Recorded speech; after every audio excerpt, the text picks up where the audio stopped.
This is the review of the 2016 Chrysler 300S. I hope you'll find this review useful and interesting. I certainly enjoyed hooking up with Ross to do this review. This entire vehicle is kind of oversized, including crazy 20-inch wheels. Look at that front end, how like just big it is. Even the lights are huge. You could use the words manly, macho, pick your figure of speech to describe this car. Of course, the rear trunk room is enormous. I found myself looking at this car and like just not getting over how big it is. An interesting note for Canadian buyers, the financing for more than 36 months is like pretty expensive at 3%. However, if you go 36 months or less, it's 0%. So for those of you who've saved up your money and have a good cash down, probably interesting. The interior door treatment is pretty good. It's got the nice off-white stitching, and that's real stitching. Plenty of room in the back, obviously, and they're pretty nice. Look at the white stitching there. It looks pretty good. High end, actually. Ventilation, USB, and heated seats do come with this car. This car begins at $39,000, though you can work your way up to $50,000. You can see the Beats audio there. Comes standard with this model. Once again, this door design is pretty nice. When you close the door, it feels like a tank. That off-white stitching is very nice. Control weights are set up easy. Touch points are very good where it counts, okay where it doesn't count. The steering wheel is incredibly soft to the touch. Apparently these seats have front-facing Nappa leather, though that's the cheapest Nappa leather I've ever felt in my entire life.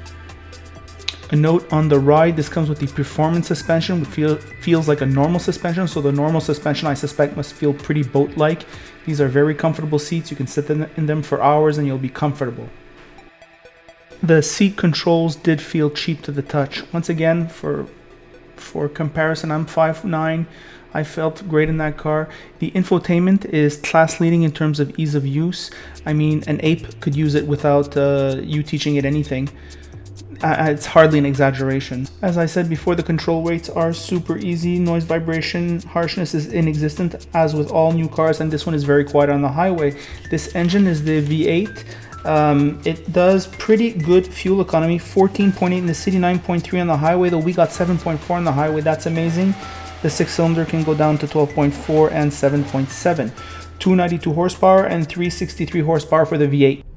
Alright, car lovers, in the 2016 Chrysler 300S, driving with Ross. He's had a chance to drive it all week. He's given me his impressions. I will inform you of that.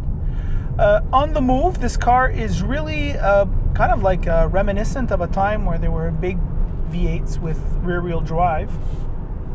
The 5.7 liter Hemi is a known entity. It is super smooth, it has a nice sound, it's powerful enough, and you can add an option and get it Chrysler's equivalent of cylinder deactivation to increase fuel mileage. Ross went to Quebec City. He got 7.4 liters per 100 kilometers with a V8 this size. That's tremendous. That's incredible, actually. Driving smooth, 109 kilometers an hour, or maybe 68, 69 in the US. Not a lot of noise on the highway here.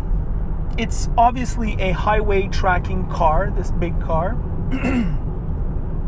Now, this model can come with a V6 all-wheel drive, which I think it's simply more appropriate if you're living above the snow line. I mean, I had a Scion FRS rear-wheel drive, and I was having fun with that during the winter, but I don't think the buyer of this car wants to fight the rear wheels in the winter. It just seems to me that this V8 rear-wheel drive is meant for people who live below the snow line. So the exterior, you either like it or you don't like it. I think it's awesome. Really looks like a badass car. If you want the badass American sedan look, this is it. On the inside, this interior is weird. It's basically the same interior on the Charger and on the Challenger, and at $35,000 it's a wonderful interior. At $45,000 it's a good interior. At $45,000 to $50,000 it's an okay interior. Soft touch material everywhere, but it's not the high-end soft touch. For a comparison, the Genesis, which costs more or less the same, is much better. However, this car does have some awesomeness. The steering wheel is wonderful, Wonderful, wonderful, wonderful. It's a little bit big for my taste, but I think for this kind of car, it's okay. The infotainment, in terms of the ease of interaction, Ross says it's class leading. I have to agree with him.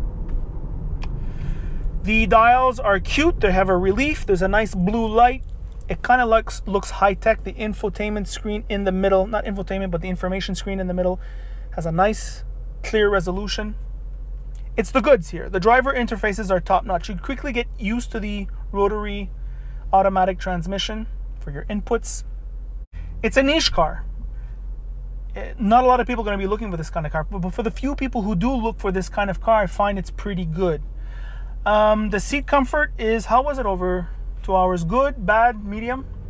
Good? Really good. Really good? Yeah. Oh, there you go. Ross is pretty good at this stuff. He says the seats are very good for the long haul. They certainly feel good in the short haul that I'm doing. Around town, you feel the weight of the car in your maneuvers. However, everything is set up pretty easy in terms of the driver inputs. You're not struggling to turn the wheel. It's very easy without feeling too boat-like. Visibility is surprisingly good. This car is quite big, though. You're going to get it's going to take some time getting used to the corners to see when you're not bumping the other guy when you're parking. Reasonable visibility, like I said. I'm not over enthused by this car for the principal reason that I am not a niche buyer for this car, and I think the Genesis is slightly more compelling. That's a personal opinion, though. It certainly doesn't feel as manly as this car. It feels more slick, you know, it's a more slick car. Plenty of room in the back, lots of room. I mean, my legs have plenty of room. Really feels like a full size. I mean, even a bit bigger than the Honda Accord, I think, on the inside.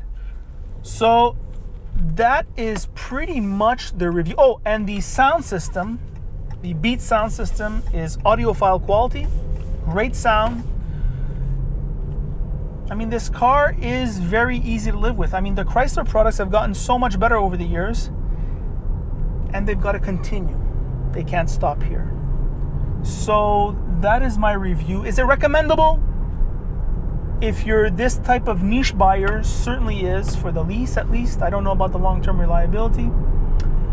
And that's about it.